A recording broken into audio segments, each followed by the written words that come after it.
ਕੇ ਲੁਕਵੇਂ ਢੰਗ ਦੇ ਨਾਲ ਉੱਥੇ ਗਈ, ਲੁਕਵਾਂ ਕੈਮਰਾ ਲੈ ਕੇ। ਇਹ ਦਰਅਸਲ ਹੁਣ ਕਿਉਂਕਿ ਮੈਂ ਪੁਸ਼ਟੀ ਨਹੀਂ ਕਰ ਸਕਦਾ ਕਿ ਕਿਸ ਸੰਗਠਨ ਨਾਲ ਜੁੜੀ ਆ, ਪਰ ਦਰਅਸਲ ਪ੍ਰਧਾਨ ਮੰਤਰੀ ਨਰਿੰਦਰ ਮੋਦੀ ਤੱਕ ਇਹਨਾਂ ਨੂੰ ਫੋਲੋ ਕਰਦੇ ਆ। ਇਸ ਤੋਂ ਇਲਾਵਾ ਜਿਹੜੇ ਬੱਗਾ ਜੀ ਆ, ਤੁਹਾਨੂੰ ਪਤਾ ਹੀ ਹੈ ਅੱਜ ਕੱਲ ਜਿਹੜਾ ਵੋਟਾਂ ਮੰਗਣ ਚ ਲੱਗਾ ਜੀ ਹੈ, ਉਹ ਬੱਗੇ ਦੇ ਨਾਲ ਤਸਵੀਰਾਂ ਨੇ। ਹਰੇਕ ਥਾਂ ਤੇ RSS ਦੀ ਵਿਚਾਰਧਾਰਾ ਨੂੰ ਪਰਨਾਈ ਇਹ ਬੀਬੀ ਜਿਹੜੀ ਆ, ਉਹ ਕੇਜਰੀਵਾਲ ਤੋਂ ਲੈ ਕੇ ਪਤਾ ਨਹੀਂ ਕਿੰਨਿਆਂ ਨੂੰ ਨਿਸ਼ਾਨੇ ਤੇ ਲੈਂਦੀ ਆ। YouTube ਚੈਨਲ ਜ਼ਰੂਰ ਆ, ਪਰ ਉਹਦਾ ਨਾਂ ਹੀ ਸ਼ਾਇਦ ਰਾਈਟ ਨੈਰੇਟਿਵ ਹੈ, ਤੁਸੀਂ ਆਪ ਹੀ ਅੰਦਾਜ਼ਾ ਲਾ ਲਓ। ਤਾਂ ਬਹੁਤ ਕੁਛ ਹੋਰ ਵੀ ਹੈ ਇਸ ਬੀਬੀ ਬਾਰੇ। ਤਾਂ ਕਹਿਣ ਦਾ ਮਤਲਬ ਇਹ ਆ ਕਿ ਇਸ ਵਿਚਾਰਧਾਰਾ ਚੋਂ ਹੀ ਨਿਕਲੀ ਹੋਈ ਬੀਬੀ ਆ। ਹੁਣ ਪ੍ਰਤੱਖ ਰੂਪ ਚ ਆਪਾਂ ਨਹੀਂ ਆਖ ਸਕਦੇ ਕਿ ਕਿਸੇ ਵੀ ਸੰਗਠਨ ਦੇ ਨਾਲ ਜੁੜੀ ਆ, ਕਿਉਂਕਿ ਜਦ ਤੱਕ ਸਾਫ਼ ਨਹੀਂ ਹੋ ਜਾਂਦਾ, ਸਪਸ਼ਟ ਨਹੀਂ ਹੋ ਜਾਂਦਾ, ਸਾਨੂੰ ਕੋਈ ਕੱਚੀ ਗੱਲ ਨਹੀਂ ਕਰਨੀ ਚਾਹੀਦੀ। ਤਾਂ ਬਹਰਹਾਲ ਇਹ ਮਾਮਲਾ ਜਿਹੜਾ ਉਹ ਆਪਣੇ ਆਪ ਦੇ ਵਿੱਚ ਇੱਕ ਸਵਾਲ ਆ। ਇਹਨੂੰ ਫੜਿਆ ਜਦੋਂ ਉੱਥੇ ਤਾਂ ਪੁੱਛਿਆ ਵੀ ਗਿਆ ਕਿ ਤੁਹਾਨੂੰ ਬੁਰਕਾ ਕਿਹਨੇ ਪ੍ਰੋਵਾਈਡ ਕੀਤਾ, ਇਹ ਬੁਰਕਾ ਪਾ ਕੇ ਇੱਥੇ ਤੇਰੀ ਆਉਣ ਦੀ ਮਨਸ਼ਾ ਕੀ ਸੀ। ਤੇ ਉਸ ਤਰ੍ਹਾਂ ਹੀ ਆ ਜਾਂਦੀ, ਅਸੀਂ ਤੈਨੂੰ ਖਾਣਾ ਵੀ ਖਵਾਉਂਦੇ, ਤੇਰੇ ਸਵਾਲਾਂ ਦਾ ਜਵਾਬ ਵੀ ਦਿੰਦੇ। ਮਤਲਬ ਕਿ ਇੱਥੇ ਜਦੋਂ ਸਾਰੀ ਪੋਲ ਪੱਟੀ ਖੁੱਲ ਗਈ, ਇਸ ਬੀਬੀ ਨੇ ਤਦ ਵੀ ਇਹ ਨਹੀਂ ਕਿਹਾ ਕਿ ਮੇਰਾ ਨਾਮ ਅਸਲ ਦੇ ਵਿੱਚ ਗੁੰਜਨ ਕਪੂਰ ਹੈ। ਇਹ ਉਦੋਂ ਵੀ ਕਹਿੰਦੀ ਰਹੀ ਕਿ ਨਹੀਂ ਜੀ ਮੇਰਾ ਨਾਮ ਬਰਖਾ ਹੈ। ਜਦੋਂ ਪੁਲਿਸ ਨੇ ਪੁੱਛਿਆ ਤਾਂ ਫਿਰ ਇਹ ਮੰਨ ਗਈ ਕਿ ਮੇਰਾ ਨਾਮ ਅਸਲੀ ਆ ਹੈ।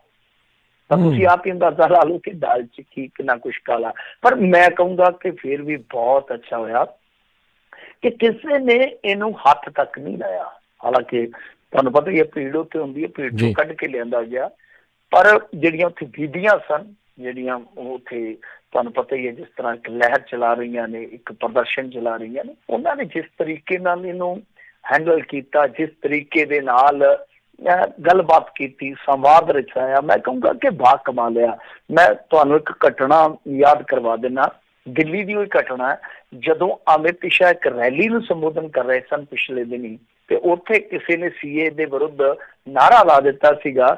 ਉਹਦੀਆਂ ਮੇਰੇ ਖਿਆਲ ਦੇ ਨਾਲ ਹਾਲੇ ਤੱਕ ਹੱਡੀਆਂ ਨਹੀਂ ਜੁੜੀਆਂ ਹੋਣੀਆਂ। ਇਹਨਾਂ ਦੇ ਵਰਕਰਾਂ ਨੇ ਲੋਹੇ ਦੀਆਂ ਕੁਰਸੀਆਂ ਦੇ ਨਾਲ ਕੁੱਟ-ਕੁੱਟ ਕੇ ਹੱਡ ਤੋੜ ਦਿੱਤੇ। ਅਮਿਤ ਸ਼ਾਹ ਜੀ ਨੂੰ ਮਜਬੂਰਨ ਸਟੇਜ ਤੋਂ ਗੁਹਾਰ ਲਾਉਣੀ ਪਈ, ਉਹ ਛੱਡ ਦਿਓ, ਛੱਡ ਦਿਓ। ਸਿਕਿਉਰਿਟੀ ਵਾਲਿਆਂ ਨੂੰ ਕਿਹਾ ਭਜੋ, ਇਹਨੂੰ ਬਚਾਓ, ਬੰਦੇ ਨੂੰ ਬਚਾਓ। ਮਤਲਬ ਕਿ ਦੇਸ਼ ਦਾ ਗ੍ਰਹਿ ਮੰਤਰੀ ਕਹਿ ਰਿਹਾ ਕਿ ਬਚਾਓ, ਬੰਦਾ ਬਚਾਓ, ਮਾਰ ਦੇਣਗੇ। ਤੇ ਉਹ ਜਿਹੜੇ ਉਹ ਸਮਰਥਕ ਆ, ਦੇਖ ਲਓ ਕਿ ਲੋਹੇ ਦੀਆਂ ਕੁਰਸੀਆਂ ਨਾਲ ਕੁੱਟ ਰਹੇ ਨੇ, ਔਰ ਔਨ ਕੈਮਰਾ ਉਹ ਸੀਨ ਜਿਹੜਾ ਸਭ ਨੇ ਵੇਖਿਆ ਹੋਏਗਾ ਸ਼ਾਇਦ। ਤਾਂ ਇਹ ਫਰਕ ਹੈ। ਹੁਣ ਉੱਥੇ ਕਿਹਨਾਂ ਨੂੰ ਕਿਹਾ ਜਾਂਦਾ ਕਿ ਪਾਕਿਸਤਾਨ ਪੱਖੀ ਹੈ, ਜਿਹੜੇ ਉੱਥੇ ਬਾਅਦਬ ਗੱਲ ਕਰ ਰਹੇ ਆ, ਜਿਹੜੇ ਕਿਸੇ ਕਿਸਮ ਦਾ ਕੋਈ ਕਾਇਦਾ ਕਾਨੂੰਨ ਨਹੀਂ ਤੋੜ ਰਹੇ। ਔਰ ਇਹ ਤੁਹਾਨੂੰ ਪਤਾ ਹੀ ਹੈ। ਜੀ ਲਾਈਨ ਡਰੋਪ ਹੋ ਗਈ ਹੈ ਤੇ ਆਪਾਂ ਮਿੰਟੂ ਜੀ ਦੇ ਨਾਲ ਦੁਬਾਰਾ ਕਨੈਕਸ਼ਨ ਜੋੜਦੇ ਹਾਂ।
ਮਾਫੀ ਚਾਹੁੰਦੇ ਹਾਂ, ਥੋੜੀ ਤਕਨੀਕੀ ਪ੍ਰੋਬਲਮ ਦੇ ਕਰਕੇ ਜਿਹੜੀ ਲਾਈਨ ਡ੍ਰੌਪ ਹੋ ਗਈ ਸੀ। ਜੀ ਮਿੰਟੂ ਜੀ।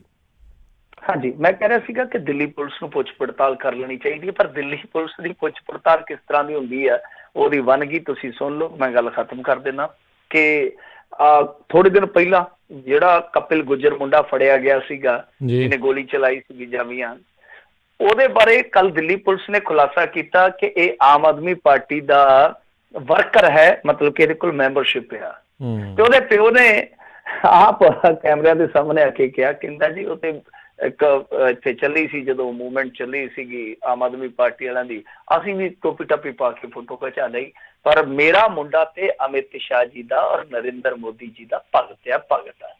ਤਾਂ ਪਿਓ ਕਹਿ ਰਿਹਾ ਕਿ ਮੁੰਡਾ ਸਾਡਾ ਮੋਦੀ ਸਾਡਾ ਭਗਤ ਆ, ਤੇ ਇਹ ਧੱਕੇ ਨਾਲ ਕਹਿੰਦੇ ਕਿ ਇਹ ਆਪ ਭਗਤ ਆ, ਮਤਲਬ ਕਿ ਆਮ ਆਦਮੀ ਪਾਰਟੀ ਦਾ ਭਗਤ ਆ। ਸੋ ਭਗਤ ਕੌਣ ਕਿਹਦਾ ਸਮਝ ਤੋਂ ਪਰੇ ਦੀ ਗੱਲ ਆ। ਪਰ ਜਿਸ ਤਰੀਕੇ ਦੀਆਂ ਹਰਕਤਾਂ ਕੀਤੀਆਂ ਜਾ ਰਹੀਆਂ, ਚਾਹੇ ਤੁਸੀਂ ਦੇਖਿਆ ਹੋਣਾ ਸੁਧੀਰ ਚੌਧਰੀ ਵਰਗੇ 84 ਵਰਗੇ ਪੱਤਰਕਾਰ ਚਲੇ ਜਾਂਦੇ ਕਈ ਵਾਰ ਇਕੱਠੇ ਹੋ ਕੇ, ਕਈ ਵਾਰ ਵੀਡੀਓ ਜਿਹੜੀਆਂ ਫੇਕ ਤੋੜ ਦਿੱਤੀਆਂ ਜਾਂਦੀਆਂ, ਕਈ ਵਾਰ ਇਹਨਾਂ ਦੇ ਜਿਹੜੇ ਆਪਣੇ ਕੁਛ ਹੈਗੇ ਆ ਨਾ ਮੂੰਹ ਫੱਟ ਆਗੂ ਕਹਿ ਦਿੰਦੇ ਕਿ ਇੱਥੇ ਬਲਾਤਕਾਰੀਆਂ ਦਾ ਇਕੱਠ ਹੋ ਗਿਆ, ਫਲਾਹ ਹੋ ਗਿਆ, ਟੰਕਾ ਹੋ ਗਿਆ। ਸੋ ਇਹ ਕਹਿਣ ਦਾ ਭਾਵ ਇਹ ਹੈ ਕਿ ਬਹੁਤ ਗਿਰੀਆਂ ਹੋਈਆਂ ਹਰਕਤਾਂ ਨੇ।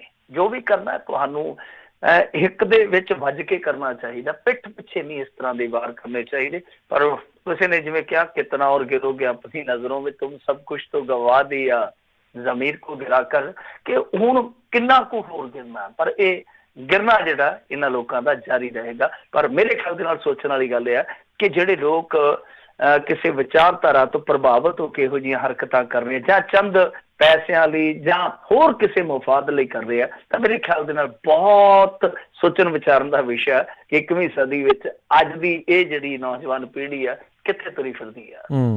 ਜੀ ਜੀ, ਅਗਲੀ ਜਿਹੜੀ ਮਿੰਟੂ ਜੀ ਗੱਲ ਕਰਦੇ, ਕਹਿੰਦੇ ਸਤੰਬਰ ਤੱਕ ਤਿਆਰ ਹੋ ਜਾਵੇਗਾ ਰਾਸ਼ਟਰੀ ਜਨਸੰਖਿਆ ਰਜਿਸਟਰ, ਕੇਂਦਰ ਸਰਕਾਰ ਦਾ ਬਿਆਨ। ਦੇਖੋ ਇੱਥੇ ਵੀ ਭੰਬਲ ਭੂਸਾ ਹੀ ਹੈ।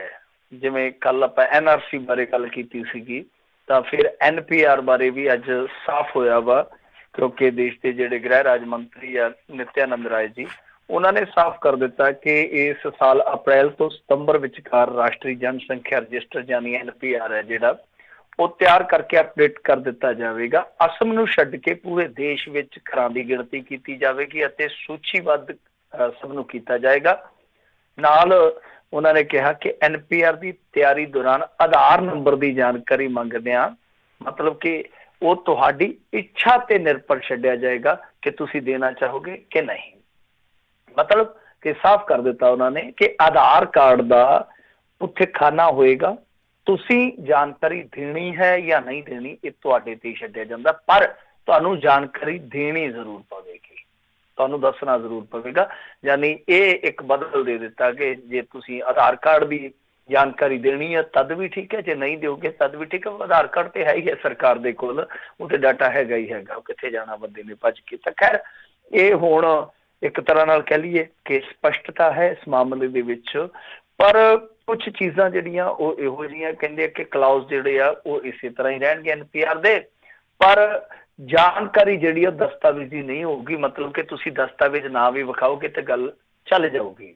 ਪਰ ਕੁਛ ਲੋਕ ਕਹਿੰਦੇ ਆ ਕਿ ਨਹੀਂ, ਜੇ ਜਾਣਕਾਰੀ ਗਲਤ ਦਿੱਤੀ ਜਾਂ ਜਾਣਕਾਰੀ ਤੁਸੀਂ ਨਹੀਂ ਦਿੰਦੇ ਜੋ ਵੀ ਮੰਗੀ ਜਾਂਦੀ ਹੈ ਤਾਂ ਫਿਰ ਸਜ਼ਾ ਵੀ ਹੋ, ਜੁਰਮਾਨਾ ਵੀ ਹੋ। ਇਹ ਬਹੁਤ ਵੱਡੇ ਅੰਗਰੇਜ਼ੀ ਅਖਬਾਰ ਨੇ ਵੀ ਖਬਰ ਛਾਪੀ ਹੋਈ ਹੈ। ਤਾਂ ਬਹਰਹਾਲ ਇਹ ਵੀ ਇੱਕ ਭੰਬਲ ਭੂਸਾ ਕਿ ਜਦੋਂ ਇਹ NPR ਲਾਗੂ ਹੋਏਗਾ ਕਿ ਉੱਥੇ ਦਸਤਾਵੇਜ਼ ਮੰਗੇ ਜਾਣਗੇ ਜਾਂ ਨਹੀਂ। ਜੇ ਮੰਗੇ ਜਾਣਗੇ ਤਾਂ ਕੀ ਆਧਾਰ ਕਾਰਡ ਵਰਗੇ ਜਿਹੜੇ ਨੰਬਰ ਆ ਜਾਂ ਪਾਸਪੋਰਟ ਨੰਬਰ ਆ, ਡਰਾਈਵਿੰਗ ਲਾਇਸੈਂਸ ਨੰਬਰ ਆ, ਕੀ ਉਹ ਵੀ ਵਿੱਚ ਦਰਜ ਹੋਣਗੇ। ਔਰ ਇਸ ਤੋਂ ਇਲਾਵਾ ਜਿਹੜਾ ਸਭ ਤੋਂ ਵੱਡਾ ਪੰਗਾ, ਉਹਦੇ ਬਾਰੇ ਹਾਲੇ ਵੀ ਸਥਿਤੀ ਸਪਸ਼ਟ ਨਹੀਂ ਹੋ ਰਹੀ। ਖਬਰਾਂ ਲੱਗ ਰਹੀਆਂ ਨੇ ਪਰ ਸਥਿਤੀ ਸਪਸ਼ਟ ਨਹੀਂ ਹੋ ਰਹੀ। ਉਹ ਪੰਗਾ ਕੀ ਆ, ਅੜੰਗਾ ਕੀ ਆ ਕਿ ਤੁਸੀਂ ਆਪਣੇ ਮਾਂ-ਬਾਪ ਦਾ ਬਰਥ ਪਲੇਸ ਔਰ ਉਹਨਾਂ ਦੀ ਬਰਥ ਡੇਟ ਦੱਸੋ। ਤਾਂ ਇਹ ਸਭ ਤੋਂ ਵੱਡਾ ਪੰਗਾ ਹਾਲੇ ਵੀ ਮੇਰੇ ਖਿਆਲ ਦੇ ਨਾਲ, ਜਿਵੇਂ ਕਹਿੰਦੇ ਨੇ ਗੁੜ ਖਾਣਾ ਤੇ ਗੁਲਗੁਲਿਆਂ ਤੋਂ ਪਰਹੇਜ਼। ਨਾਲੇ ਤੇ ਸਫਾਈ ਵੀ ਦਿੱਤੀ ਜਾਂਦੇ ਆ, ਗਰੰਟੀ ਕੋਈ ਨਹੀਂ ਦਿੱਤੀ ਜਾ ਰਹੀ ਕਿ ਆ ਕੁਛ ਹੀ ਹੋਏਗਾ। ਸੋ ਇੰਤਜ਼ਾਰ ਕਰਦੇ ਆ ਅਪ੍ਰੈਲ ਤੱਕ ਦਾ। ਅਜੇ ਚੀਜ਼ਾਂ, ਅਜੇ ਕੁਛ ਸਥਿਤੀਆਂ ਜਿਹੜੀਆਂ ਉਹ ਸਾਫ਼ ਹੋਣੀਆਂ ਬਾਕੀ ਆ। ਜਿਵੇਂ ਜਿਵੇਂ ਇਹਨਾਂ ਤੋਂ ਬੱਦਲ ਛੱਟਦੇ ਜਾਣਗੇ ਆਪਾਂ ਤੁਹਾਡੇ ਰੂਬਰੂ ਹੋ ਕੇ ਇਹ ਜਾਣਕਾਰੀਆਂ ਤੁਹਾਡੇ ਨਾਲ ਸਾਂਝੀਆਂ ਕਰਦੇ ਚੱਲਾਂਗੇ। ਜੀ, ਅਗਲੀ ਜਿਹੜੀ ਮਿੰਟੂ ਜੀ ਗੱਲ ਕਰਦੇ, ਕਹਿੰਦੇ ਢੱਡਰੀਆਂ ਵਾਲੇ ਵਿਵਾਦ ਨੂੰ ਮਿਲ ਬੈਠ ਕੇ ਹੱਲ ਕੀਤਾ ਜਾਵੇ, ਗਿਆਨੀ ਹਰਪ੍ਰੀਤ ਸਿੰਘ ਹੋਣਾ ਦਾ ਇਹ ਬਿਆਨ। ਦੇਖੋ ਇਹ ਗੱਲ ਹੁਣ ਗਾਂ ਇੱਕ ਚਲੇ ਗਈ ਹੈ, ਜੇ ਪਿਛੋਕੜ ਫੋਲਣ ਬੈਠੀਏ ਤੇ ਮੇਰੇ ਖਿਆਲ ਦੇ ਨਾਲ ਬਹੁਤ ਵੱਡਾ ਡਿਬੇਟ ਚਾਲੂ ਹੋ ਜਾਏਗਾ ਇਹਦੇ ਤੇ ਜੀ। ਔਰ ਜੇ ਕਿਤੇ ਕਾਲਾਂ ਖੋਲ ਦਿੱਤੀਆਂ ਜਾਣ ਤੇ ਫਿਰ ਤੇ ਮਕਾਲਾਂ ਹੀ ਖੁੱਲ ਜਾਣੀਆਂ। ਮਕਾਲਾਂ ਸਾਡੇ ਇੱਧਰ ਕਹਿੰਦੇ ਲੜਾਈਆਂ ਨੂੰ, ਜੀ ਜੇ ਕਾਲਾਂ ਖੋਲ ਦਿੱਤੀਆਂ ਜਾਣ ਇਸ ਡਿਬੇਟ ਦੇ ਵਿੱਚ ਮਕਾਲਾਂ ਚੱਲ ਪੈਣਗੀਆਂ ਤਾਂ ਸਿੱਧੇ ਤੌਰ ਤੇ ਕਹਿ ਸਕਦੇ ਹਾਂ ਕਿ ਗੱਲ ਹੁਣ ਗਾਂ ਤੀਕ ਚਲੇ ਗਈ ਆ। ਤਾਂ ਇੱਥੇ ਵੀ ਟੈਲੀਵਿਜ਼ਨ ਡਿਬੇਟਾਂ 'ਚ ਜਿਸ ਤਰੀਕੇ ਨਾਲ ਇਸ ਇਸ਼ੂ ਨੂੰ ਚੁੱਕਿਆ ਜਾ ਰਿਹਾ, ਮੈਂ ਥੋੜਾ ਜਿਹਾ ਡਰਿਆ ਹੋਇਆ ਇਸ ਚੀਜ਼ ਨੂੰ ਲੈ ਕੇ, ਮਾਫ ਕਰਨਾ। ਇਹਦੇ ਵਿੱਚ ਨੁਕਸ ਤੇ ਦੋਹਾਂ ਧਿਰਾਂ 'ਚ ਹੈਗੇ ਹੀ ਆ। ਦੇਖੋ ਕਿਸੇ 'ਚ ਕੋਈ ਘੱਟ ਹੋ ਸਕਦਾ, ਕਿਸੇ 'ਚ ਵੱਧ ਹੋ ਸਕਦਾ, ਔਰ ਤੀਜੀ ਧਿਰ ਇਹ ਆ ਕਿ ਜਿਹੜੇ ਜ਼ਿੰਮੇਵਾਰ ਬੈਠੇ ਆ ਲੋਕ ਬਹੁਤ ਵੱਡੀਆਂ ਸੰਸਥਾਵਾਂ ਤੇ, ਕੁਛ ਉਹਨਾਂ 'ਚ ਵੀ ਨੁਕਸ ਹੈਗੇ ਆ, ਸਾਰੇ ਪਾਸੇ ਹੈਗੇ ਆ। ਪਰ ਇਹਨਾਂ ਨੁਕਸਾਂ ਦੇ ਚਲਦਿਆਂ ਕੋਈ ਵੱਡਾ ਨੁਕਸਾਨ ਨਾ ਹੋ ਜਾਵੇ, ਮੈਨੂੰ ਇਸ ਗੱਲ ਦਾ ਖਦਸ਼ਾ ਹੈ। ਕਿਉਂਕਿ ਦੇਖੋ ਇੱਕ ਸ਼ਾਇਦ ਇਹ ਏਜੰਡਾ ਵੀ ਹੋ ਸਕਦਾ ਕਿ ਜਿਸ ਤਰੀਕੇ ਨਾਲ ਇਸ ਮੁੱਦੇ ਨੂੰ, ਨਹੀਂ ਕਿ ਟੈਲੀਵਿਜ਼ਨ ਡਿਬੇਟ ਜਿਹੜੇ ਆ ਹੋਰ ਬਹੁਤ ਮੁੱਦਿਆਂ ਤੇ ਹੋਣੇ ਚਾਹੀਦੇ ਆ। ਮੈਂ ਕਦੇ ਰੁਜ਼ਗਾਰ ਤੇ ਨਹੀਂ ਵੇਖਿਆ ਇੱਥੇ, ਪ੍ਰਵਾਸ ਤੇ ਕਈ ਮੈਂ ਸੰਜੀਦਾ ਸੰਵਾਦ ਨਹੀਂ ਵੇਖਦਾ। ਇੱਥੇ ਸਿਹਤ ਜੋ ਹਾਲਤ ਹੈ ਸਾਡੀ ਸਿਹਤ ਵਿਵਸਥਾ ਦੀ, ਕਦੇ ਉਹਦੇ ਤੇ ਕੋਈ ਸਟਰੋਂਗ ਕੋਈ ਬਹਿਸ ਨਹੀਂ ਵੇਖੀ, ਕੋਈ ਸੋਲਿਡ ਉਹਦੇ ਤੇ ਕਿਸੇ ਦੇ ਵਿਚਾਰ ਨਹੀਂ ਵੇਖੇ। ਮਤਲਬ ਕਿ ਜੇ ਕਰਦੇ ਵੀ ਇੱਕ ਫਾਰਮੈਲਿਟੀ ਦੇ ਤੌਰ ਤੇ ਜਦੋਂ ਕੋਈ ਵੱਡੀ ਘਟਨਾ ਵਾਪਰਦੀ ਆ ਤਾਂ ਇਸ ਪਾਸੇ ਸਿਰਾ ਹੀ ਕਰ ਦੇਣਾ, ਸਾਰਾ ਧਿਆਨ ਹੀ ਇੱਧਰ ਕੇਂਦਰਿਤ ਕਰ ਦੇਣਾ, ਉਹਦੇ ਤੋਂ ਵੀ ਥੋੜਾ ਜਿਹਾ ਡਰ ਲੱਗਦਾ ਕਿ ਕਿਤੇ ਕੋਈ ਪਿੱਛੋਂ ਹੁਕਮ ਤੇ ਨਹੀਂ ਹੋਇਆ। ਕਿਉਂਕਿ ਅੱਜ ਕੱਲ ਤੁਹਾਨੂੰ ਪਤਾ ਹੀ ਹੈ ਜਿਸ ਤਰ੍ਹਾਂ ਲੋਕ ਚੱਲਦੇ ਆ। ਤਾਂ ਹੁਣ ਰਣਜੀਤ ਸਿੰਘ ਢੱਡਰੀਆਂ ਵਾਲੇ ਜਿਸ ਤਰ੍ਹਾਂ ਕਹਿੰਦੇ ਆ ਕਿ ਇਹ ਮੈਨੂੰ ਪੰਥ ਚੋਂ ਛੇਕਣ ਦਾ ਫੈਸਲਾ ਤਕਰੀਬਨ ਕਰ ਹੀ ਚੁੱਕੇ ਆ, ਮੈਂ ਕਿਤੇ ਪੇਸ਼ ਨਹੀਂ ਹੋਣਾ। ਉਹਦੇ ਜਵਾਬ ਦੇ ਵਿੱਚ ਗਿਆਨੀ ਹਰਪ੍ਰੀਤ ਸਿੰਘ ਜੀ ਨੇ ਕਿਹਾ ਕਿ ਦੇਖੋ ਨਾ ਤਾਂ ਸਾਡੇ ਤੇ ਕਿਸੇ ਦਾ ਕੋਈ ਦਬਾਅ ਹੈ ਤੇ ਨਾ ਹੀ ਅਸੀਂ ਦਬਾਅ ਚੱਲਾਂਗੇ। ਫਿਰ ਉਹਨਾਂ ਨੇ ਕਿਹਾ ਕਿ ਦੇਖੋ ਇਹ ਜਿਹੜੀ ਤੁਸੀਂ ਕਹਿੰਦੇ ਹੋ ਕਿ ਦਰਬਾਰ ਸਾਹਿਬ ਇੱਕ ਆਮ ਇਮਾਰਤ ਹੈ, ਇਹ ਆਮ ਇਮਾਰਤ ਨਹੀਂ। ਉਹਨਾਂ ਨੇ ਕਿਹਾ ਕਿ ਤਾਂ ਸਾਜ਼ਿਸ਼ ਹੋ ਸਕਦੀ ਹੈ ਕੁਛ ਲੋਕਾਂ ਦੀ, ਕਿਉਂਕਿ ਇਸ ਦਰਬਾਰ ਸਾਹਿਬ ਦੇ ਨਾਲ ਜਜ਼ਬਾਤ ਜੁੜੇ ਆ ਲੋਕਾਂ ਦੇ, ਇੱਕ ਤਰ੍ਹਾਂ ਨਾਲ ਕਹਿ ਲਈਏ ਕਿ ਬਹੁਤ ਬਹੁਤ ਗੰਭੀਰ ਸੈਂਟੀਮੈਂਟ ਜੁੜੇ ਆ, ਔਰ ਇਹਦੇ ਲਈ ਸ਼ਹਾਦਤਾਂ ਹੋਈਆਂ ਨੇ, ਔਰ ਇਹਦੇ ਲਈ ਬਹੁਤ ਵੱਡੀਆਂ ਵੱਡੀਆਂ ਚੀਜ਼ਾਂ ਵਾਪਰੀਆਂ, ਘਟਨਾਵਾਂ ਵਾਪਰੀਆਂ। ਸੋ ਕੁਛ ਐਸਾ ਕਿਹਾ ਉਹਨਾਂ ਨੇ। ਤੇ ਨਾਲ ਉਹਨਾਂ ਨੇ ਇਹ ਕਿਹਾ ਕਿ ਜੇ ਦੇਖੋ ਤੁਸੀਂ ਕਮੇਟੀ ਦੇ ਸਾਹਮਣੇ ਪੇਸ਼ ਨਹੀਂ ਹੋਣਾ ਤੇ ਮੈਂ ਤਖਤ ਸ਼੍ਰੀ ਦਮਦਮਾ ਸਾਹਿਬ ਆ ਜਾਣਾ, ਤੁਸੀਂ ਉੱਥੇ ਆ ਜਾਓ, ਮੈਨੂੰ ਕਨਵਿੰਸ ਕਰ ਦਿਓ ਤੁਸੀਂ, ਤੇ ਮੈਂ ਫਿਰ ਸਾਰੀ ਕੌਮ ਨੂੰ ਦੱਸ ਦਿਆਂਗਾ ਭਾਈ ਕਿਆ ਗੱਲ ਕਹੀ ਉਹਨਾਂ ਨੇ। ਤਾਂ ਇਹ ਮਾਮਲਾ ਜਿਹੜਾ ਹੁਣ ਇੱਥੇ ਖਲੋ ਗਿਆ ਕਿ ਗਿਆਨੀ ਹਰਪ੍ਰੀਤ ਸਿੰਘ ਉਹਨਾਂ ਨੂੰ ਕਾਊਂਟਰ ਕਰਕੇ ਜਵਾਬ ਦਿੰਦੇ ਆ। ਤਾਂ ਤੁਸੀਂ ਆਪ ਹੀ ਸਮਝ ਲਓ ਕਿ ਜਦੋਂ ਇਸ ਮਾਮਲੇ ਦੇ ਵਿੱਚ ਜਥੇਦਾਰ ਆ ਜਾਂਦੇ ਆ ਤਾਂ ਫਿਰ ਇਹ ਮਾਮਲਾ ਕਿੰਨਾ ਗੰਭੀਰ ਹੋ ਜਾਂਦਾ। ਤਾਂ ਮੈਂ ਜਿਹੜੀ ਗੱਲ ਤੋਂ ਡਰਦਾ ਉਸ ਗੱਲ ਨੂੰ ਹੀ ਮੈਂ ਇੱਥੇ ਖਤਮ ਕਰਦਾ ਕਿ ਦੇਖੋ ਇਹ ਜਿਸ ਤਰ੍ਹਾਂ ਦਾ ਚੱਲ ਗਿਆ, ਤੁਸੀਂ ਸੋਸ਼ਲ ਮੀਡੀਆ ਤੇ ਵੇਖ ਲਓ। ਮੈਂ ਤਾਂ ਡਰਦਾ ਜਾਂਦਾ ਨਹੀਂ ਹੈ, ਕਿਉਂਕਿ ਜਦੋਂ ਫਿਰ ਉੱਥੋਂ ਮੁੜੀਏ ਸੋਸ਼ਲ ਮੀਡੀਆ ਤੋਂ ਤੇ ਕਈ ਵਾਰ ਮਣਾ ਮੋਹੀ ਬੋਝ ਤੁਹਾਡੀ ਮਾਨਸਿਕਤਾ ਤੇ ਹੁੰਦਾ ਹੈ। ਤਾਂ ਉੱਥੇ ਜੇ ਤੁਸੀਂ ਵੇਖੋਗੇ ਸੋਸ਼ਲ ਮੀਡੀਆ 'ਚ ਜਿਹੜੇ ਉਲਝਦੇ ਲੋਕ ਆ, ਜਿਹੜੇ ਟਾਵੇਂ ਅੱਗੋਂ ਕਮੈਂਟ ਫਿਰ ਪਾਸ ਹੋ ਜਾਂਦੇ ਆ ਕਿਸੇ ਨਾ ਕਿਸੇ ਤਰੀਕੇ ਨਾਲ, ਲਿੰਕ ਗਾਂ ਸ਼ੇਅਰ ਹੋ ਜਾਂਦੇ WhatsApp ਦੇ ਵਿੱਚ, ਜਿਹੜੀਆਂ ਉੱਥੇ ਬਹਿਸਾਂ ਚੱਲਦੀਆਂ, ਤਾਂ ਤੁਸੀਂ ਉੱਥੇ ਦੇਖੋਗੇ ਕਿ ਦੋ ਧੜਿਆਂ 'ਚ ਵੰਡੇ ਪਏ ਨੇ ਲੋਕ। ਦੋ ਧੜਿਆਂ 'ਚ ਜਿਹੜੇ ਵੰਡੇ ਪਏ ਲੋਕ ਆ ਉਹ ਜਦੋਂ ਸੰਵਾਦ ਕਰਦੇ ਆ ਤਾਂ ਉੱਥੇ ਇੱਕ ਦੂਜੇ ਨੂੰ ਸ਼ਬਦਾਂ ਰਾਹੀਂ ਜ਼ਖਮੀ ਕਰਨ ਤੱਕ ਜਾਂਦੇ ਆ, ਇੱਟਾਂ ਮਾਰਨ ਤੱਕ ਜਾਂਦੇ ਆ, ਮਤਲਬ ਕਿ ਸ਼ਬਦਾਂ ਦੀਆਂ ਇੱਟਾਂ। ਤਾਂ ਜੇ ਇਹ ਮਾਮਲਾ ਮੰਨ ਲਓ ਕਿਸੇ ਵੱਡੇ ਟਕਰਾਅ 'ਚ ਬਦਲ ਜਾਂਦਾ ਤਾਂ ਬਹੁਤ ਬਹੁਤ ਗੰਭੀਰ ਸਿੱਟੇ ਹੋਣਗੇ। ਔਰ ਇਹ ਤਦ ਵੀ ਹੋ ਸਕਦਾ, ਮੇਰੀ ਗੱਲ ਇੱਕ ਯਾਦ ਰੱਖਿਓ, ਮੈਂ ਕੋਈ ਵੱਡਾ ਬੁੱਧੀਜੀਵੀ ਨਹੀਂ ਆ, ਮੈਂ ਕੋਈ ਵੱਡਾ ਪ੍ਰੈਡਿਕਟਰ ਨਹੀਂ ਆ ਕਿ ਚੀਜ਼ਾਂ ਨੂੰ ਮੈਂ ਅਗਾਊ ਹੈ ਜਿਹੜਾ ਉਹ ਦੱਸ ਦੇਵਾਂ। ਪਰ ਰੌਲਾ ਇਹ ਆ ਕਿ ਜੇ ਮੰਨ ਲਓ ਰਾਜਨੀਤੀ ਬਦਨੀਤੀ 'ਚ ਕੋਈ ਕੰਮ ਕਰ ਦਿੰਦੀ ਹੈ ਤਾਂ ਇਸ ਚੀਜ਼ ਨੂੰ ਅੱਗੇ ਵਧਾ ਦਿੰਦੀ ਆ, ਤਾਂ ਪੰਜਾਬ ਉੱਥੇ ਹੀ ਖੜ ਜਾਏਗਾ 2015 ਵਾਲੀ ਜਗ੍ਹਾ ਤੇ। ਇਹ ਗੱਲ ਯਾਦ ਰੱਖ ਲਿਓ। ਤਾਂ ਇਹ ਗੱਲ ਸਮਝਣ ਦੀ ਜ਼ਰੂਰਤ ਆ, ਦੋਵੇਂ ਧਿਰਾਂ ਵੀ ਸਮਝ ਲੈਣ, ਇਹਨਾਂ ਦੇ ਮੋਤਬਰ ਵੀ ਸਮਝ ਲੈਣ ਕਿ ਪੰਜਾਬ ਜਿਸ ਗਲੀ ਚੋਂ ਇੱਕ ਵਾਰੀ ਨਿਕਲਿਆ ਉਸੇ ਗਲੀ 'ਚ ਫੇਰ ਵੜ ਸਕਦਾ ਜੇ ਰਾਜਨੀਤੀ ਦੀ ਨੀਅਤ ਬਦਨੀਤੀ ਹੋ ਗਈ। ਨੇਕ ਨੀਤੀ ਹੋਵੇ ਤੇ ਚਲੋ ਸਭ ਕੁਝ ਠੀਕ ਹੋ ਜਾਂਦਾ, ਔਰ ਮੇਰੇ ਖਿਆਲ ਦੇ ਨਾਲ ਬਦਨੀਤੀ 'ਚ ਫਿਰ ਸਭ ਕੁਝ ਖਰਾਬ ਹੋ ਜਾਂਦਾ। ਔਰ ਇਹ ਖਰਾਬਾ ਹੋਇਆ ਫਿਰ ਤੁਹਾਨੂੰ ਇੱਕ ਸ਼ੇਰ ਮੈਂ ਅੱਗੇ ਵੀ ਸੁਣਾਇਆ ਇੱਕ ਵਾਰੀ ਕਿ ਇੱਕ ਹੋ ਜਾਏ ਤਾਂ ਬਣ ਸਕਤੇ ਹੈ ਖੁਰਸ਼ੀਦੇ ਮੋਬੀ। ਖੁਰਸ਼ੀਦੇ ਮੋਬੀ ਕਹਿੰਦੇ ਆ ਜੋ ਹੁੰਦਾ ਨਾ ਚੜ੍ਹਦਾ ਸੂਰਜ ਹੈ ਚਮਕਦਾ ਹੁੰਦਾ ਜਿਹੜਾ, ਤਾਂ ਉਹਨੂੰ ਕਹਿ ਦਿੰਦੇ ਆ ਕਿ ਇੱਕ ਹੋ ਜਾਏ ਤਾਂ ਬਣ ਸਕਤੇ ਹੈ ਖੁਰਸ਼ੀਦੇ ਮੋਬੀ ਵਰਨਾ ਇਨ ਬਿਖਰੇ ਹੋਏ ਤਾਰੋਂ ਸੇ ਕਿਆ ਕਾਮ ਬਨੇ।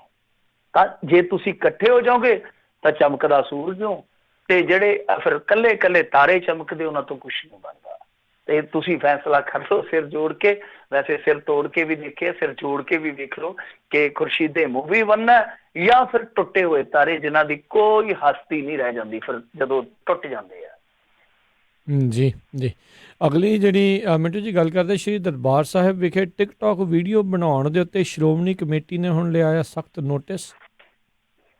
ਦੇਖੋ, ਪਿਛਲੀ ਵਾਰੀ ਇੱਕ ਘਟਨਾ ਵਾਪਰੀ ਸੀ ਜਦੋਂ ਇੱਕ ਲੜਕੀ ਨੇ ਅਜਿਹਾ ਕੀਤਾ ਸੀਗਾ, ਤਾਂ ਮੈਂ ਉਹਦੇ ਹੱਕ 'ਚ ਗੱਲ ਕਹੀ ਸੀਗੀ ਕਿ ਠੀਕ ਹੈ, ਮਾਮਲਾ ਦਰਜ ਕਰਵਾ ਲਿਆ, ਜੇ ਉਸ ਬੱਚੀ ਨੇ ਮਾਫੀ ਮੰਗ ਲਈ ਤੇ ਮਾਫ ਕਰ ਦਿਓ। ਪਰ ਹੁਣ ਮੈਨੂੰ ਲੱਗਦਾ ਕਿ ਐਸਾ ਕੰਮ ਹੈ ਜਿਹੜਾ ਉਹ ਤਦ ਹੀ ਰੁਕੇਗਾ ਜਦ ਕੋਈ ਠੋਸ ਕਾਰਵਾਈ ਹੋਏਗੀ।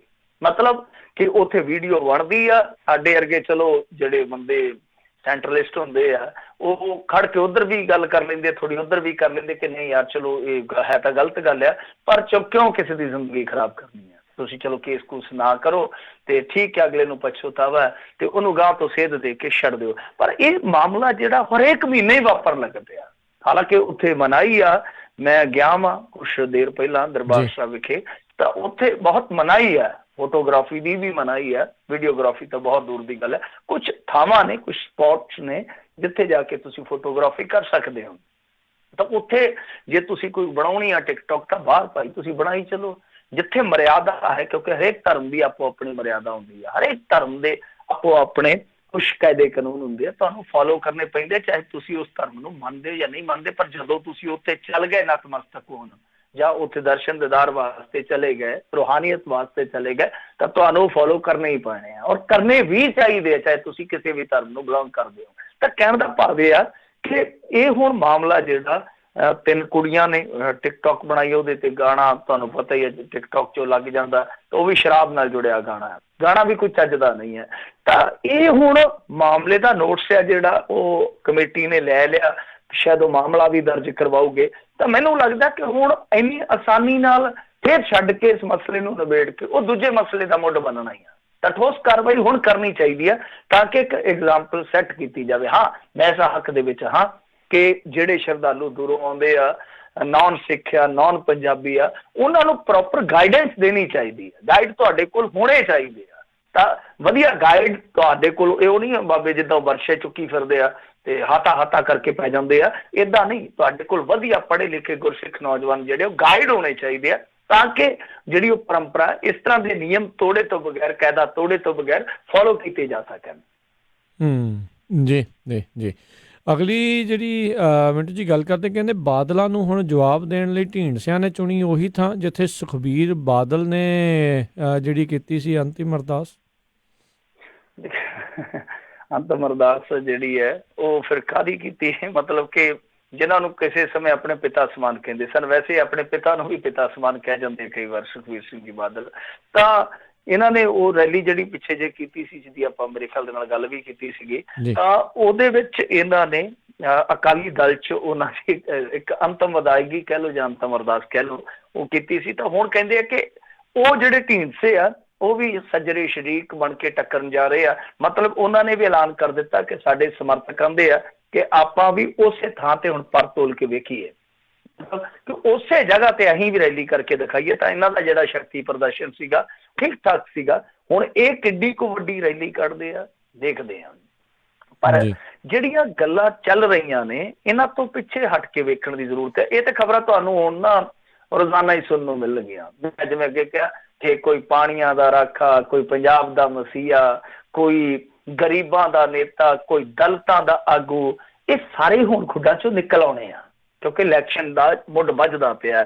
ਤਾਂ ਕਹਿਣ ਦਾ ਭਾਵ ਇਹ ਹੋਆ ਕਿ ਇਹ ਪਰਦੇ ਦੇ ਪਿੱਛੇ ਜੇ ਝਾਕੀਏ ਤੇ ਮੇਰੇ ਖਿਆਲ ਦੇ ਨਾਲ ਤੀਜਾ ਜਾਂ ਚੌਥਾ ਜਿੱਦਾਂ ਫਰੰਟ ਬਣਦੇ ਅੱਗੇ ਵੀ ਬਣਦੇ ਰਹੇ, ਉਸਰਦੇ ਰਹੇ ਆ ਤੇ ਫਿਰ ਡਿੱਗਦੇ ਰਹੇ ਆ, ਉਹ ਬਣਦਾ ਨਜ਼ਰ ਆਉਂਦਾ ਵਾ। ਬਣਦਾ ਕਿਉਂ ਨਜ਼ਰ ਆਉਂਦਾ ਹੈ?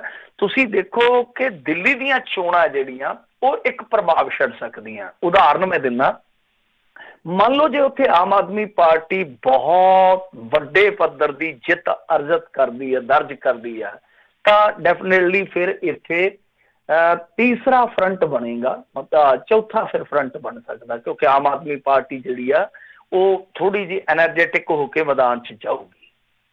ਉਹ ਕਹਾਣੀ ਵੱਖਰੀ ਹੋ ਸਕਦੀ ਹੈ। ਮੰਨ ਲਓ ਉੱਥੇ ਭਾਰਤੀ ਜਨਤਾ ਪਾਰਟੀ ਜਿੱਤ ਜਾਂਦੀ ਹੈ ਤਾਂ ਫਿਰ ਇਹ ਵੀ ਹੋ ਸਕਦਾ ਕਿ ਕੱਲ ਨੂੰ ਆ ਜਿਹੜੇ ਹੁਣ ਤੁਰੇ ਫਿਰਦੇ ਆ, ਕੋਈ ਇੱਧਰੋਂ ਤੇ ਕੋਈ ਉੱਧਰੋਂ, ਫਿਰ ਇਹ ਹੋ ਸਕਦਾ ਕਿ ਮਜਬੂਰੀ ਦੇ ਮਾਰੇ, ਮਤਲਬ ਕਿ ਕਾਂਗਰਸ ਨੂੰ, ਅਕਾਲੀਆਂ ਨੂੰ, ਭਾਜਪਾਈਆਂ ਨੂੰ ਰੋਕਣ ਵਾਸਤੇ ਇੱਕ ਝੰਡੇ ਦੇ ਥੱਲੇ ਇਕੱਠੇ ਹੋ ਜਾਣ। ਤਾਂ ਬਹੁਤ ਹੱਦ ਤੱਕ ਮੁਨਸਰ ਕਰਦਾ ਹੈ ਦਿੱਲੀ ਦੇ ਚੋਣ ਨਤੀਜੇ ਤੇ।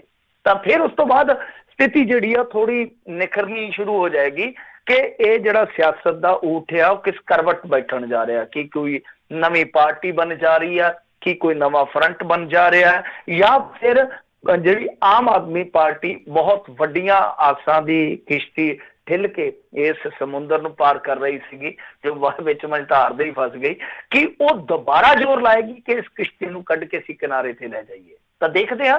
ਪਰ ਇਹਨਾਂ ਸਾਰੀਆਂ ਸਰਗਰਮੀਆਂ ਦੇ ਪਿੱਛੇ ਕਹਾਣੀ ਇੱਥੇ ਹੀ ਲੁਕੀ ਆ ਕਿ ਸਭ ਤੋਂ ਪਹਿਲਾਂ ਦਿੱਲੀ ਦਾ ਚੋਣ ਨਤੀਜਾ ਉਡੀਕਿਆ ਜਾਊਗਾ। ਜਿੱਦਾਂ ਸਰਨਾ ਬ੍ਰਦਰਸ ਨੇ ਅੱਜ ਤੁਸੀਂ ਵੇਖਿਆ ਹੀ ਹੋਣਾ ਕਿ ਉੱਥੇ ਸਮਰਥਨ ਦਿੱਤਾ, ਬੜਾ ਕਮਾਲ ਦਾ ਸਮਰਥਨ ਦਿੱਤਾ। 2-3 ਕਾਂਗਰਸ ਉਮੀਦਵਾਰਾਂ ਨੂੰ ਦਿੱਤਾ ਸਮਰਥਨ, ਕੁਛ ਦੇ ਦਿੱਤਾ ਆਦਮੀ ਪਾਰਟੀ ਵਾਲਿਆਂ ਨੂੰ, ਬਚਿਆ ਕੁਛਾ ਮੇਰੇ ਖਿਆਲ ਦੇ ਨਾਲ ਅੰਦਰ ਖਾਤੇ ਭਾਜਪਾਈਆਂ ਨੂੰ ਵੀ ਦਿੱਤਾ ਹੋਣਾ। ਤਾਂ ਤੁਸੀਂ ਦੇਖੋ ਜਦੋਂ ਇਸ ਤਰ੍ਹਾਂ ਦੀ ਰਾਜਨੀਤੀ ਚੱਲਦੀ ਹੋਵੇ ਤਾਂ ਉੱਥੇ ਫਿਰ ਪਰਦੇ ਦੇ ਪਿੱਛੇ ਦੀਆਂ ਸਰਗਰਮੀਆਂ ਨਜ਼ਰ ਅੰਦਾਜ਼ ਨਹੀਂ ਕੀਤੀਆਂ ਜਾ ਸਕਦੀਆਂ। ਸਹੀ ਗੱਲ ਜੀ ਜੀ।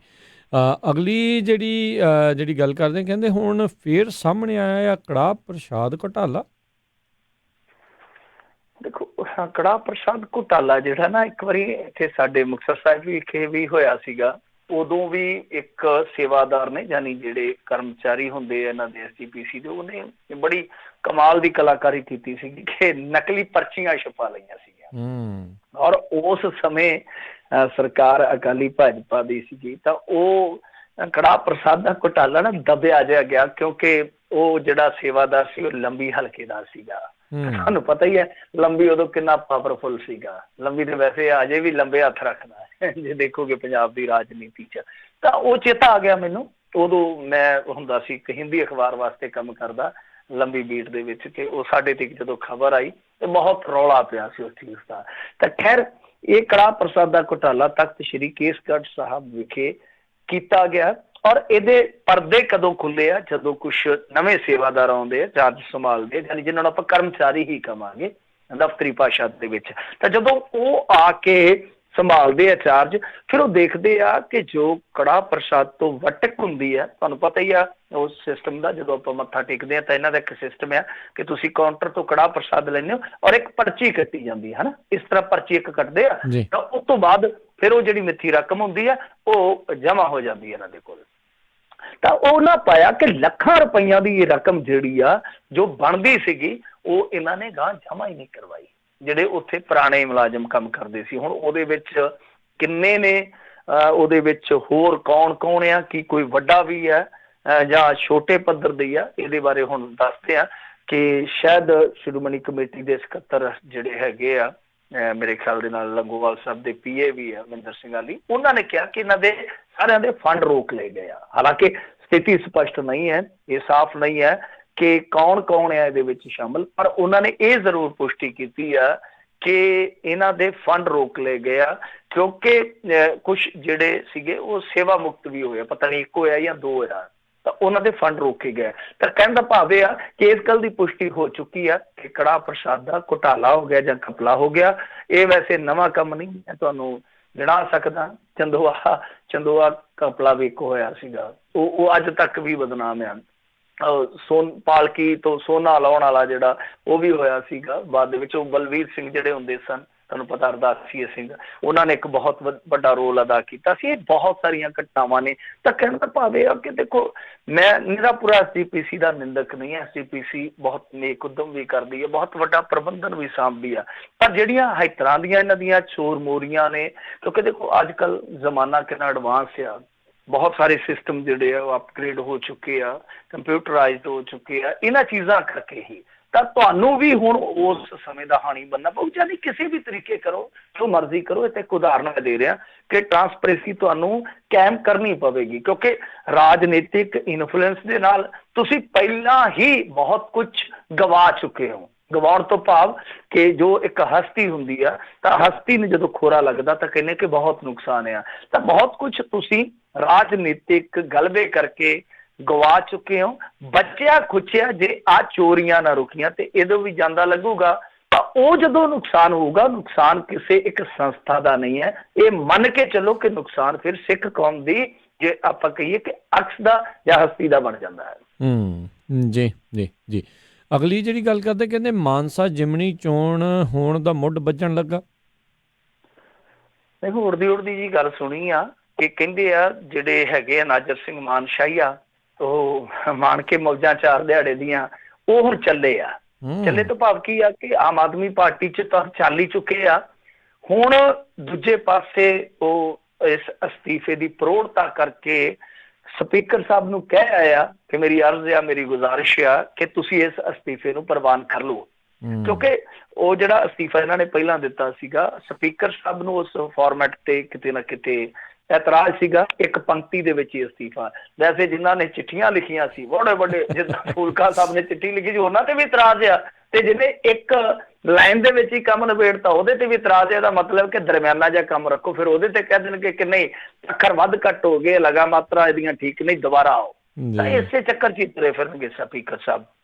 ਤਾਂ ਬਹਰਹਾਲ ਨਾਜਰ ਸਿੰਘ ਮਾਨਸ਼ਾਹੀਆ ਬਾਰੇ ਕਿਹਾ ਜਾ ਰਿਹਾ ਕਿ ਉਹ ਉੱਥੇ ਗਏ ਨੇ ਤੇ ਉਹਨਾਂ ਨੇ ਕਿਹਾ ਕਿ ਇਹੀ ਅਸਤੀਫਾ ਜਿਹੜਾ ਮੇਰਾ ਠੀਕ ਆ, ਔਰ ਮੈਂ ਹੀ ਇਹਨੂੰ ਭੇਜਿਆ, ਤੁਸੀਂ ਇਹਨੂੰ ਪ੍ਰਵਾਨ ਕਰੋ। ਤਾਂ ਦੂਜੇ ਪਾਸੇ ਚਰਚਾ ਵੀ ਚੱਲਦੀ ਪਈ ਆ ਕਿ ਅਜਿਹਾ ਇਸ ਕਰਕੇ ਕੀਤਾ ਗਿਆ ਕਿਉਂਕਿ ਇਹਨਾਂ ਦੇ ਜਿਹੜੇ ਆਪਣੇ ਖਾਸ ਬੰਦੇ, ਉਹਨਾਂ ਵੱਲੋਂ ਇਸ਼ਾਰਾ ਕੀਤਾ ਗਿਆ ਕੈਪਟਨ ਅਮਰਿੰਦਰ ਸਿੰਘ ਦੇ ਕਿਸੇ ਪਰਿਵਾਰਕ ਮੈਂਬਰ ਨੂੰ ਮਾਨਸਾ ਦੇ ਵਿੱਚ ਲਿਆਂਦਾ ਜਾ ਸਕਦਾ, ਜਾਂ ਉਹਨਾਂ ਦੇ ਕਿਸੇ ਅਤਲੇ ਬਹੁਤ ਨੇੜਦੇ ਜਾਨੀ ਜਿਹੜੇ ਕੋਈ ਖਾਸ ਬੰਦੇ ਹੋਣਗੇ, ਉਹਨਾਂ ਨੂੰ ਟਿਕਟ ਦਿੱਤੀ ਜਾ ਸਕਦੀ ਹੈ। ਤੇ ਇਹੀ ਵੇਲਾ ਵਿਆਹ ਕੇ ਫਿਰ, ਕਿਉਂਕਿ ਤੁਹਾਨੂੰ ਪਤਾ ਜੇ ਕੋਈ 6 ਮਹੀਨੇ ਰਹਿ ਗਏ, ਸਾਲ ਰਹਿ ਗਿਆ, ਤਾਂ 6 ਮਹੀਨੇ ਰਹਿ ਕੇ ਤਾਂ ਚੋਣ ਜਿਹੜੀ ਆ ਉਹ ਫਿਰ ਹੋਣੀ ਕੀ ਆ।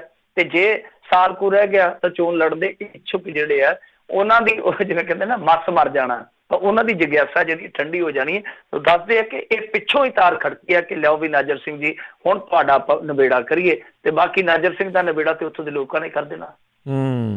ਜੀ ਜੀ ਜੀ। ਤੇ ਮਿੰਟੂ ਜੀ, ਬਹੁਤ ਬਹੁਤ ਤੁਹਾਡਾ ਧੰਨਵਾਦ ਕਰਦੇ ਹਾਂ, ਤੁਸੀਂ ਸਾਡੇ ਨਾਲ ਜੁੜੇ, ਇਹਨਾਂ ਖਬਰਾਂ ਬਾਰੇ ਤੁਸੀਂ ਜਾਣਕਾਰੀਆਂ ਦਿੱਤੀਆਂ। ਅਗਲੀ ਵਾਰ ਤੱਕ ਲਈ ਬੜੀ ਮਿਹਰਬਾਨੀ। ਪਿਆਰ ਭਰੀ ਸਤਿ ਸ਼੍ਰੀ ਅਕਾਲ ਜੀ। ਸਤਿ ਸ਼੍ਰੀ ਅਕਾਲ ਜੀ। ਜੀ ਸਰੋਤਿਓ, ਇੱਥੇ ਸਾਡਾ ਅੱਜ ਦਾ ਪ੍ਰੋਗਰਾਮ ਸਮਾਪਤ ਹੈ। ਮਿਲਦੇ ਹਾਂ ਅਗਲੀ ਵਾਰ। ਉਦੋਂ ਤੱਕ ਲਈ ਮੇਰੇ ਵੱਲੋਂ ਵੀ ਤੁਹਾਨੂੰ ਸਭ ਨੂੰ ਪਿਆਰ, ਸਤਿਕਾਰ, ਸਹਿਤ ਸਤਿ ਸ਼੍ਰੀ ਅਕਾਲ। ਜਿੰਦੇ ਵਾਸਤੇ ਰਹੋ, ਹੱਸਦੇ ਖੇਲਦੇ ਰਹੋ, ਸੁਣਦੇ ਰਹੋ ਜੀ ਪੰਜਾਬੀ ਰੇਡੀਓ USA।